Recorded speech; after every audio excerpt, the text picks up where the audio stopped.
नमस्कार विद्यार्थी मित्रों, धोरण 11 कॉमर्स विषय आंकड़ाशास्त्र प्रकरण 3 आपणुं जे चालू छे ए ज मध्यवर्ती स्थितिना माप। मध्यवर्ती स्थितिना मापमां आपणे लास्ट लेक्चर में मध्यस्थ में वर्गीकृत माहिती में असतत आवृत्ति वितरणना दाखलाओ गण्या हता अने सतत आवृत्ति वितरणनुं मैं तमने सूत्र लखाव्युं हतुं। ए मध्यस्थ माटे આપણે આજના લેક્ચરમાં આગળ વધવાનું છે। કોના માટે?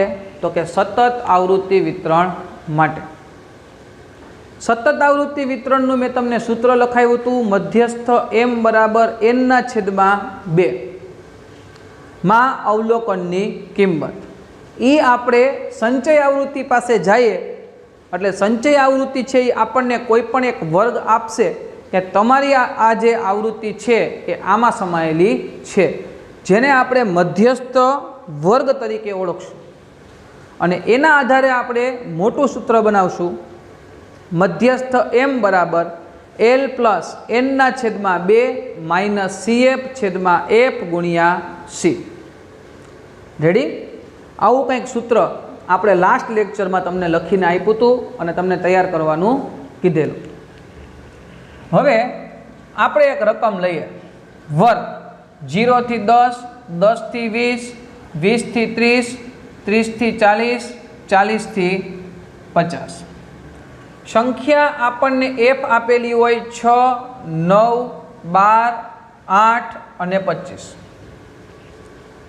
આ આપણી આવૃત્તિ અને વર્ગ છે। આવી માહિતી આપણી પાસે હોય એટલે આમાં આપણને સતત આવૃત્તિ વિતરણ છે એવો ખ્યાલ આવી જાય, કારણ કે વર્ગ લંબાઈ છે। હવે અસતત આવૃત્તિ વિતરણ હોય કે સતત આવૃત્તિ વિતરણ હોય, મધ્યસ્થ ગોતવા માટે થઈને આપણે સૌથી પહેલી કોલમ સંચય આવૃત્તિ CF તો આપણે બનાવવી પડશે જ। જ્યાં ક્યાંય પણ ગણતરી આવે એટલે આપણા હાથમાં કેલ્ક્યુલેટર આવી જવું જોઈએ। ઓવર કોન્ફિડન્સમાં રહેવાનું નથી, કારણ કે અગાઉ પણ કહેલું છે એક જગ્યાએ ભૂલ એટલે આખા દાખલાનું પૂરું થઈ જાય। સંચય આવૃત્તિ CF ની કોલમ આપણે કેવી રીતે બનાવીએ છીએ? 6/6 એમનેમ, 6 ને 9 15, 15 ને 12 27, 27 ને 8 33, 35, 35 ને 25 60। અહીંયા આનો છેવાડો જે છે એ કુલ આવૃત્તિની સંખ્યા n બરાબર 60 થાય। ચેક કરી લઈએ સરવાળા। 6 પ્લસ 9 પ્લસ 12 પ્લસ 8 પ્લસ 25 બરાબર 60। સંચય આવૃત્તિમાં 6/6 એમનેમ, 6 ને 9 15, 15 ને 12 27, 27 ને 8 35, 35 ને 25 60। આવૃત્તિઓનો સરવાળો n બરાબર કેટલા આવ્યા? 60। સૌથી પહેલાં આપણે મધ્યસ્થનું નાનું સૂત્ર મૂકવાનું છે। મધ્યસ્થ m બરાબર n/2। n બરાબર 60 છે, 60/2। 60 ભાગ્યા 2 કરો એટલે 30મું અવલોકન અથવા પૂરું વાક્ય લખીએ અવલોકન CF માં જોતા। 30મું અવલોકન છે એ આપણે CF માં સંચય આવૃત્તિમાં જોવાનું છે। તો 30 છે એ શેમાં સમાય એ આપણે ચેક કરી લઈએ। 6માં સમાય? તો કે ના। 15માં સમાવેશ થાય? તો કે ના। 27માં સમાવેશ થાય? તો કે ના।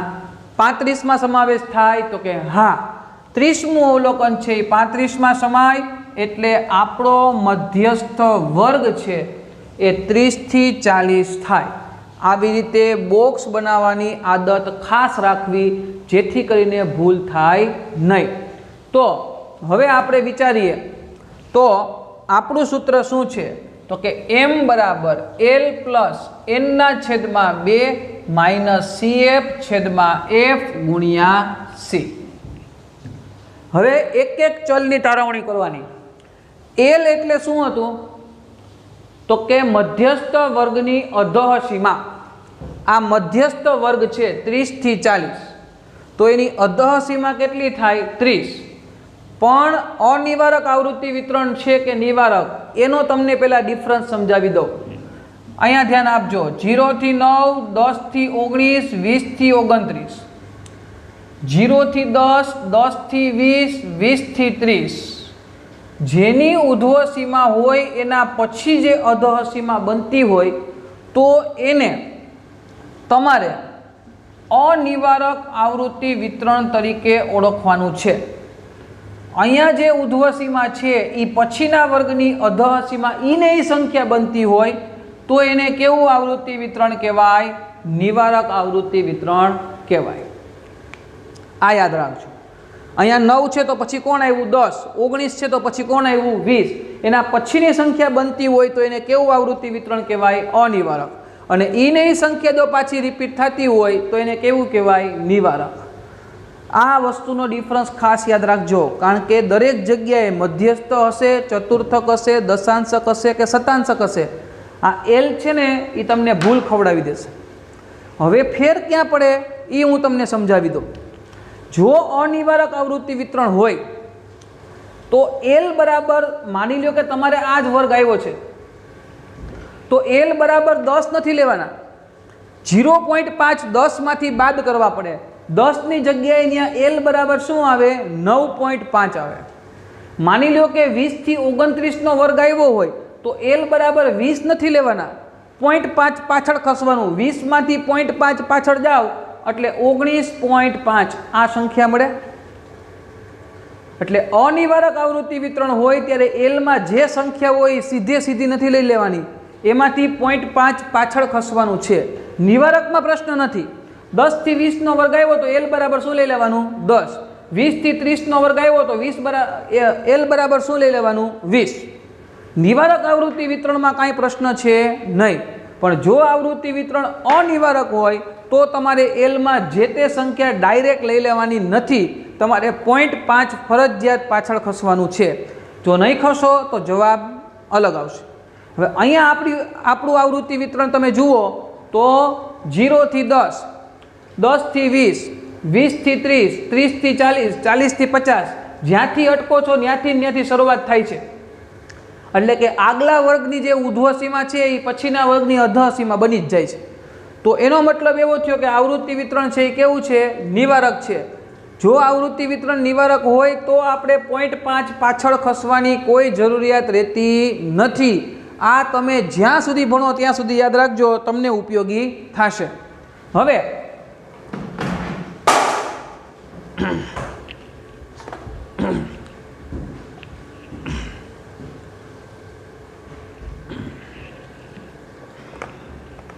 હવે આપણે વિચારીએ તો આપણા માટે એલ એટલે મધ્યસ્થ વર્ગની અધઃ સીમા કેટલી થાય છે?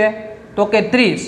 એલની કિંમત 30 એટલે લખીએ એલ બરાબર 30. એનના છેદમાં 2ની કિંમત તો આપણી પાસે છે જ, 60ના છેદમાં 2 એટલે કેટલામું અવલોકન થાય? 30મું અવલોકન. એટલે એની કંઈ ચિંતા નથી. માઇનસ બાજુમાં કોણ છે? સીએફ. સીએફ એટલે મધ્યસ્થ વર્ગની ઉપરની સંચય આવૃત્તિ થાય. મધ્યસ્થ વર્ગ છે એની ઉપરની સંચય આવૃત્તિ કેટલી છે? 27. એટલે સીએફ બરાબર કેટલા? તો કે 27. હવે એફ બરાબર શું થાય? તો કે મધ્યસ્થ વર્ગની આવૃત્તિ. એટલે જે મધ્યસ્થ વર્ગ છે એની આવૃત્તિ કેટલી છે? 8. એટલે એફ બરાબર કેટલા થાય? 8. અને સી બરાબર વર્ગ લંબાઈ છે એ કેટલી થાય? તો કે 10. હવે આપણે જો વિચારીએ તો શું થાય? તો કે સૂત્રમાં કિંમત મૂકીએ. એલ બરાબર અધઃ સીમા કેટલી? તો કે 30. એનના છેદમાં 2, એન બરાબર તો 60 છે, 60ના છેદમાં 2 માઇનસ સીએફ ઉપરની સંચય આવૃત્તિ કેટલી? 27. એફ સામેની આવૃત્તિ કેટલી? 8. વર્ગ લંબાઈ સી બરાબર કેટલા છે? તો કે 10. હવે 30 પ્લસ 60 ભાગ્યા 2 એટલે કેટલા મળે? 30. માઇનસ 27 છેદમાં 8 ગુણ્યા 10. હવે 30 પ્લસ 30માંથી 27 જાય તો 3 ગુણ્યા 10 છેદમાં 8. 10 3 30, 30 ભાગ્યા કેટલા કરવા છે? 8. એટલે 30 ભાગ્યા 8 એટલે હવે 30 પ્લસ 3.75 એટલે આપણો મધ્યસ્થ આવે 33.75. આ આપણો જવાબ થયો. એકદમ સહેલું છે. સૌથી પહેલાં તો કોલમ બને સંચય આવૃત્તિ એટલે કે CFની કોલમ બને. ટૂંકું સૂત્ર n/2 એટલે આપણે 30મું અવલોકન આવ્યું એ શેમાં સમાય 35માં. L બરાબર મધ્યસ્થ વર્ગની અધઃસીમા 30, CF એટલે મધ્યસ્થ વર્ગની ઉપરની સંચય આવૃત્તિ એટલે CF એટલે 27, F એટલે સામેની આવૃત્તિ કેટલી 8 અને C એટલે જે વર્ગ લંબાઈ હોય એ વર્ગ લંબાઈ C આપણા માટે કિંમત બનતી જાય. રેડી? તો આ તમારા માટે સતત આવૃત્તિ વિતરણમાં મધ્યસ્થ કેમ મેળવવો એ મેથડ છે. આ સાદુરૂપ આપવામાં ખાસ ધ્યાન રાખવાનું, ગુણાકાર ભાગાકારમાં ભૂલ થાય તો પછી આપણો દાખલો કમ્પ્લીટ થઈ શકે નહીં. બરાબર? 1 મિનિટ જોઈ લ્યો પછી આપણે આગળ વધીએ.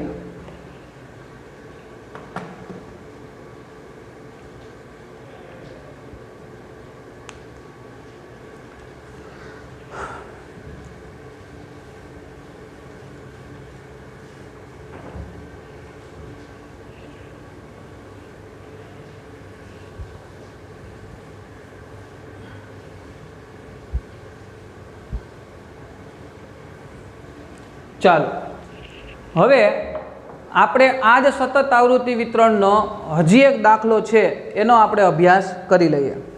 પણ હું થોડીક રકમને ફેરવી નાખું છું. ધ્યાન આપજો ખાસ.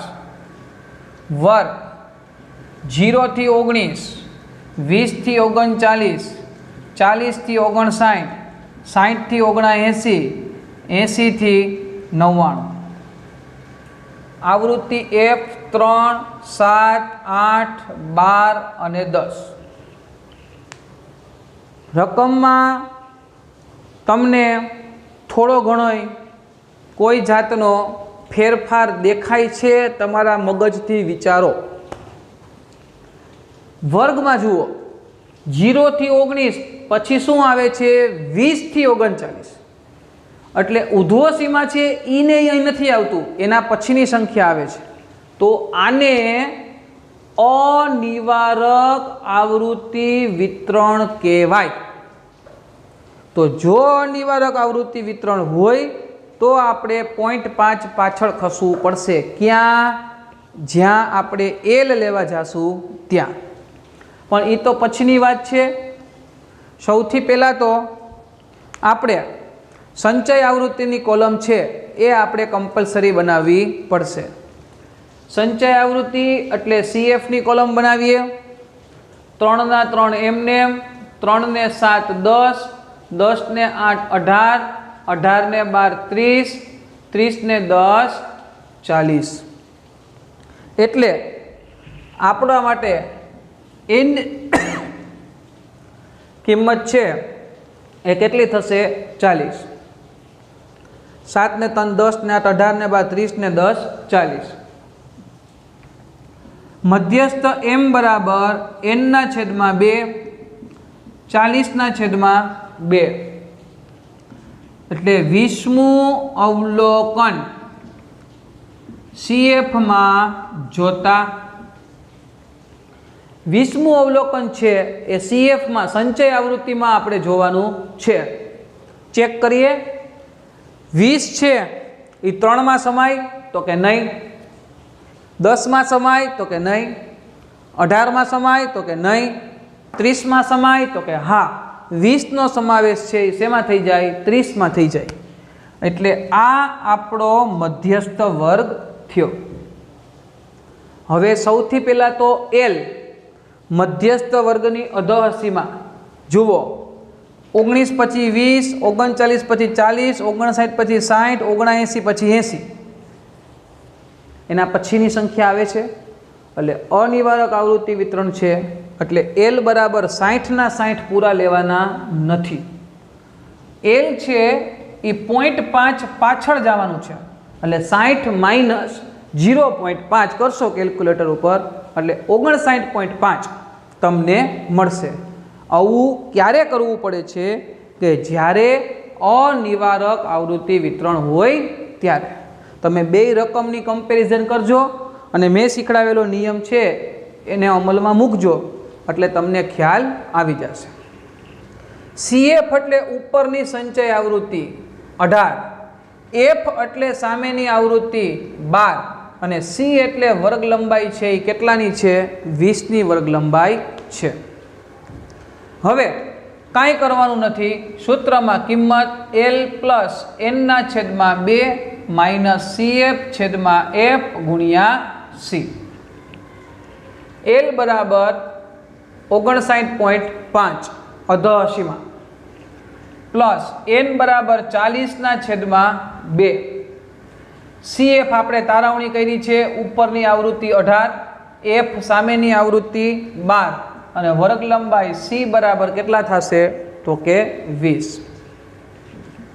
59.5 વત્તા 40/2 એટલે 20 માઇનસ 18/12 ગુણ્યા 20.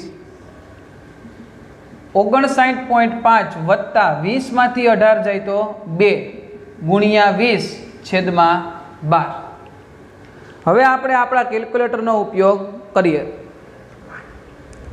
આપણે જો સાદુરૂપ આપવાનો વિચાર કરતા હોઈએ તો 20 ગુણ્યા 2 એટલે કેટલા થાય? 40. છેદમાં કેટલા છે? 12 એટલે 40/12 એટલે 3.33 આવે છે. એટલે આપણે 3.33 લખશું, કારણ કે ત્રીજો આંકડો 5 કે 5થી મોટો હોય તો બીજો આંકડો 1 પોઈન્ટ વધારવાનો પ્રશ્ન આવે, પણ અહીંયા તો એવું કંઈ છે નહીં. હવે આપણે 59.5 વત્તા 3.33 એટલે 62.83. આ આપણા માટે મધ્યસ્થની કિંમત થઈ 62.83. હવે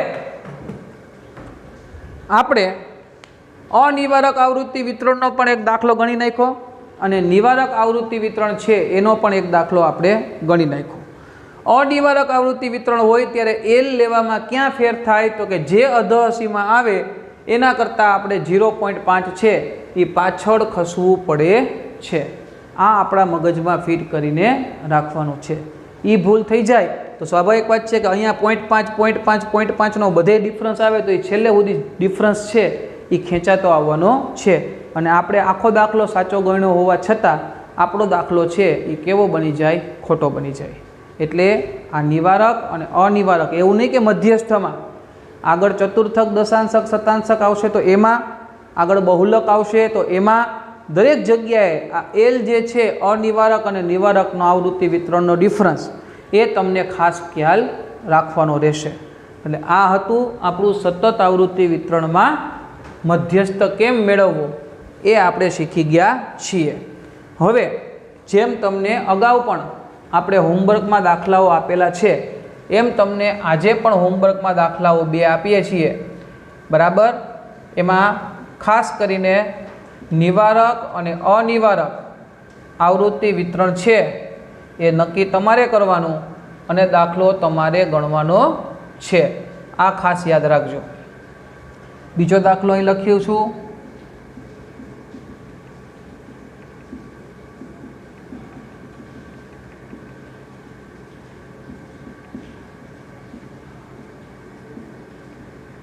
રેડી? આ 2 દાખલાઓ છે. વર્ગ લંબાઈ તમારી રીતે નક્કી કરવાની અને નિવારક છે કે અનિવારક એ પણ તમારે તમારી રીતે નક્કી કરવાનું છે. અહીંયા 0 થી 4 ને પછી 5 થી 9 છે, યાદ રાખજો. એટલે 0, 1, 2, 3 અને 4 એટલે વર્ગ લંબાઈ કેટલાની થઈ? 5ની. અહીંયા 0 થી 50, 50 થી 100 એટલે વર્ગ લંબાઈ કેટલાની થઈ? 50, 50ની. બરાબર. હવે આપણે વિચારીએ તો આ 2 દાખલાઓ તમારા માટે ગણવાના છે. હવે પછીના લેક્ચરમાં આપણે આના પછીના 2 દાખલાઓનો અભ્યાસ કરીશું. અહીંયા તમારું મધ્યસ્થ છે એ પૂરું થાય છે.